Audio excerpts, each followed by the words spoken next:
Comment assurer le risque climatique? Comment y former les entrepreneurs et leurs équipes? Voilà le thème de notre débat ou de notre échange, parce qu'ils vont être assez d'accord. En fait, je ne vous le cache pas, Antoine Denoy, le PDG d'AXA Climate. Bonjour, bienvenue. Bonjour, merci. Antoine Poincaré, vice-président de Climate School. Bonjour, bienvenue Thomas. à vous aussi. Peut-être un mot de présentation pour commencer. AXA Climate, c'est une entité du groupe AXA spécialisée dans l'adaptation au changement climatique. Vous l'avez créé quand et avec quelle ambition? Alors, on l'a créé il y a 3 ans avec une grande ambition. On se définit comme un assureur climatique engagé. Et donc, on est un pur player du climat. Donc, le climat, c'est le A à Z de tout ce qu'on fait. D'accord. Ça pénètre toutes les équipes, le quotidien de chacun. On est engagé, puisque, en fait, et c'est ça la grande différence avec d'autres assureurs, toutes nos offres sont conçues avec une intention très précise, qui est celle d'accompagner les transitions environnementales des acteurs. Et notre façon de le faire, c'est d'aider à l'adaptation. C'est-à-dire le climat, malheureusement, est déjà là, le réchauffement climatique est déjà là. Comment on accompagne le secteur privé et le secteur public à mettre en œuvre les bonnes actions de manière à pouvoir, comme on va le définir et en donner des exemples concrets, être adapté. Mais est-ce que vous avez vraiment le choix? Est-ce que le secteur de l'assurance a vraiment le choix? Vous êtes en première ligne face aux risques climatiques. L'actualité nous le rappelle quasiment toutes les semaines. Alors tout à fait, le grand changement de paradigme par lequel sont en train de passer les assureurs, c'est de passer d'un assureur qui stabilise, qui est là pour un retour à la normale, c'est ce qu'il a fait depuis des décennies, voire des millénaires, à un assureur qui assume d'avoir une intention stratégique. C'est-à-dire qui assure des acteurs qui font des efforts dans cette transition environnementale et donc qui dirigent ses produits de prévention, ses produits d'assurance avec cette finalité précise. Mais est-ce que ça change même la proposition? Par exemple, l'assurance paramétrique, c'est quoi exactement? Alors on est un assureur climatique engagé, on est un assureur mais différemment. Donc par exemple, un assureur climatique engagé, il paye vite. Et donc on utilise en effet le satellite pour déclencher automatiquement des indemnités pour nos clients. Le niveau du Rhin qui baisse à cause d'une sécheresse, on paye. En fonction d'une vitesse d'un ouragan dans le golfe du Mexique, on paye vite au bout de quelques heures sans avoir envoyé des gens sur le terrain. Ok, et ça c'est grâce à un maillage et paramétrique, Alors, de l'intelligence artificielle, grâce à un choc technologique, des data, etc. Grâce à un choc technologique qui est le choc du satellite, mais on ne s'arrête pas à l'assurance. Et la grande révolution qu'on souhaite opérer, c'est vraiment d'aller à fond sur les services de prévention. C'est pour ça qu'on a lancé cette ambition de formation. Notre métier de consultant, c'est aussi de faire des études pour projeter les entreprises à 2030, 2050 et leur faire prendre conscience de manière très incarnée, très concrète, du climat au coin de la rue à 2030 pour un site industriel, pour une surface agricole. Et on a aussi, cher Thomas, une équipe qui fait du 24/7 pour surveiller la météo et réveiller nos clients au milieu de la nuit quand il s'agit de protéger les collaborateurs en fonction d'une trajectoire d'ouragan, en fonction du déclenchement d'un tremblement de terre. Il est là notre ADN, l'accompagnement dans toutes les temporalités pour cette adaptation climatique. Alors effectivement, on va parler de cette Climate School que vous avez créée. C'est une création d'AXA Climate. Antoine Poincaré, ça a été créé au printemps dernier, donc c'est tout jeune, c'est ça? Tout récent. Qui peut s'y inscrire? Qui peut en bénéficier encore? Alors d'abord, tous les gens qui regardent Bismart aujourd'hui peuvent s'y inscrire puisque c'est gratuit pour les individus. Donc on a décidé de l'ouvrir aux particuliers de manière très large. Le produit, il est pensé pour les entreprises, mais évidemment les entreprises, c'est la somme de leurs employés. Donc ça cherche à former dans les grandes entreprises tous les salariés pour accompagner cette transition durable. On croit que la transition durable, elle a quand même beaucoup de points communs avec la transfo digitale d'il y a 10 ans. Ça veut dire que c'est massif, ça va toucher tout le monde. Vous êtes au RH, vous êtes aux achats, vous êtes au département juridique. Votre métier va plus être le même. Il y a des erreurs qu'il ne faudra pas faire, il y a des compétences qu'il faudra acquérir, il y a de la régulation qu'il faudra comprendre. C'est tellement massif qu'à un moment, il va falloir des dispositifs à l'échelle pour que les grandes boîtes forment tout le monde d'un coup. Et c'est à ça qu'on essaye de répondre. Donc c'est inattendu parce que on n'attend pas d'un assureur qui se mette à former, pas sur des sujets non financiers, non risque finalement. C'est vraiment comment opérationnellement ça va changer.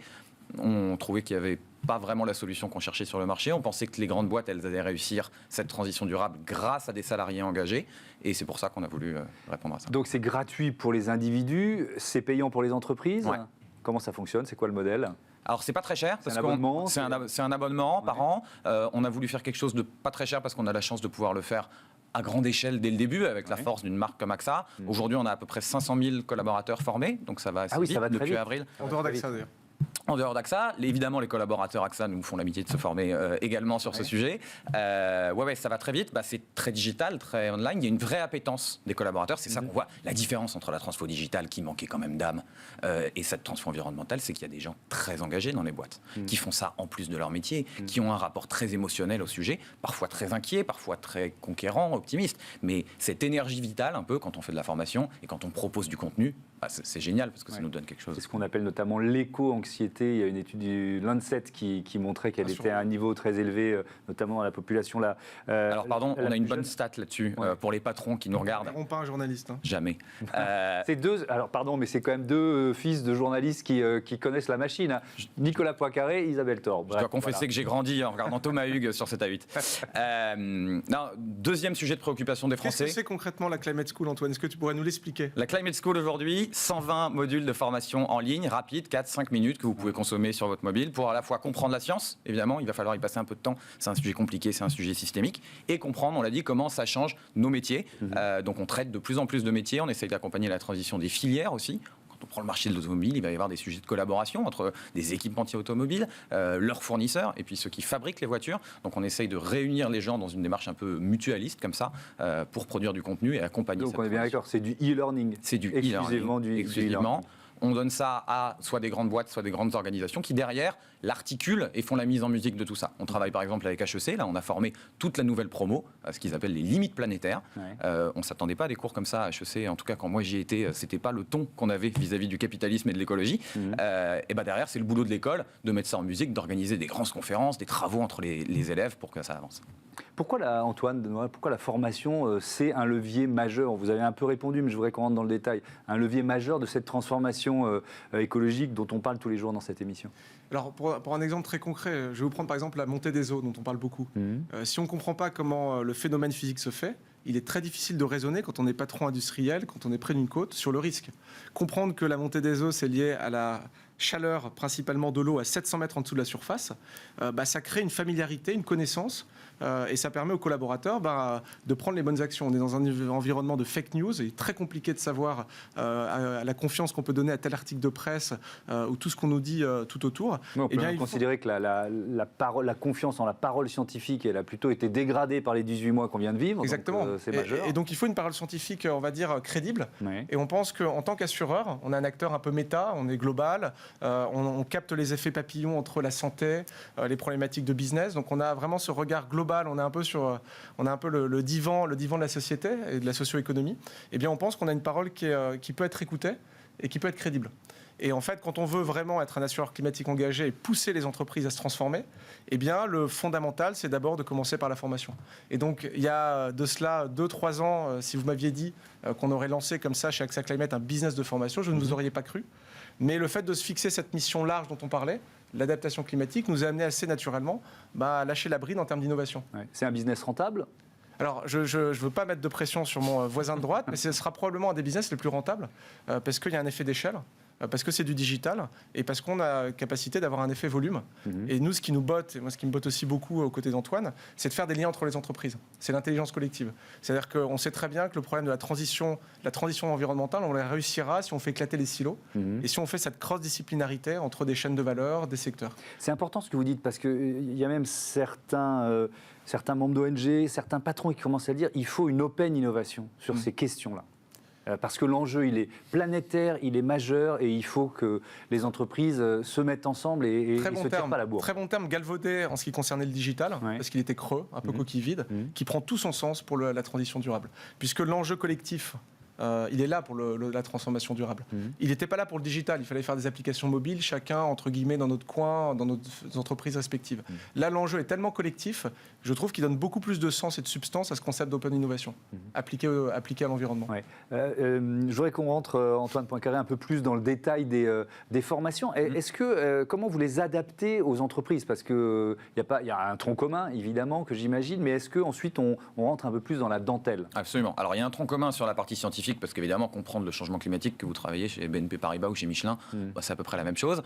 Les grands métiers un peu transverses, ce qu'on appelle les fonctions support, désolé, le mot n'est pas très beau, mais une direction des systèmes d'information, une direction juridique, une direction financière, ils ont aussi des enjeux communs.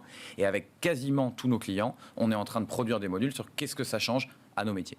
On travaille avec JLL, par exemple, une grosse boîte dans l'immobilier, notamment de bureaux. Qu'est-ce que ça change au métier de broker, de bureau, de vendre des immeubles? En fait, un peu de plus en plus cher, mais parce qu'ils sont de plus en plus green. Et il faut l'expliquer à ses clients, les investissements que ça a demandé, pourquoi c'est important d'avoir un immeuble green. On rentre dans ce détail-là. Quand on travaille avec AXA, qu'est-ce que ça change au métier d'assureur? Qu'est-ce que ça change au métier d'investisseur? Donc, on est obligé de descendre à la maille du métier assez vite. Et donc, pour répondre de manière encore plus précise à la question du journaliste, Antoine, nous coproduisons, nous personnalisons les contenus en fonction de la demande de l'entreprise. C'est une partie du business. Oui, donc c'est une navette en fait, c'est itératif. Alors une navette, tout à fait, mais avec des convictions. C'est-à-dire qu'on a des convictions, on a une touche chez Climate, on a un traitement de l'information, on est très attaché à l'optimisme, c'est-à-dire qu'on n'est pas là pour être dans la collapsologie ambiance, on est là pour apporter des solutions. Vous êtes au bon endroit. Hein, Exactement, je sais, c'est pour ça que je le fais dans un vrai confort affectif, je me sens en sécurité. Mais non, on a vraiment une touche, on a des convictions, on a un traitement aussi scientifique de l'information. Quand les entreprises vont nous demander de décrypter des fake news, est-ce que par exemple la voiture électrique émet plus de carbone que le thermique, eh bien nous on ne va pas être simplement là pour mettre en image, on veut avoir un filtre, on va dire scientifique, c'est la crédibilité dont je vous parlais. Et donc il faut tenir les deux éléments. Ouais.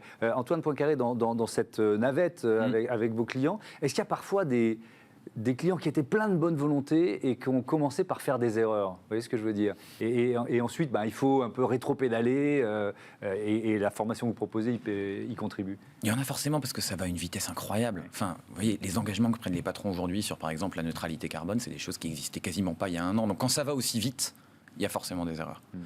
Typiquement, la définition de la neutralité carbone, elle est en train de changer, elle est en train d'être hyper remise en cause. Qu'est-ce qui est neutre en carbone, qu'est-ce qui n'est pas? Donc oui, quand on regardera des éléments de communication et de formation avec un an de retard, il est probable qu'on se dise ça a changé. En fait, c'est un super terreau pour de la formation. Si tout change tout le temps, il va falloir expliquer ça aux collaborateurs, il va falloir que les gens aient une vision hyper claire. Et dernier mot, parce que l'horloge, c'est quand même moi qui la tiens. La vraie erreur, le vrai enseignement, c'est qu'il faut faire les choses en parallèle. La Climate School, c'est évidemment le climat, mais c'est aussi la biodiversité, les ressources naturelles, la pollution. Et je pense que la prise de conscience collective, c'est qu'il faut engager ces combats en parallèle. Il ne s'agit pas de faire le carbone et après on regardera. Il faut tout faire en même temps. C'est ça le vrai enseignement de l'époque et d'aujourd'hui. Merci beaucoup à tous les deux d'être venus présenter votre Climate School. Allez, on passe à Smart Ideas, une start-up à l'honneur tout de suite.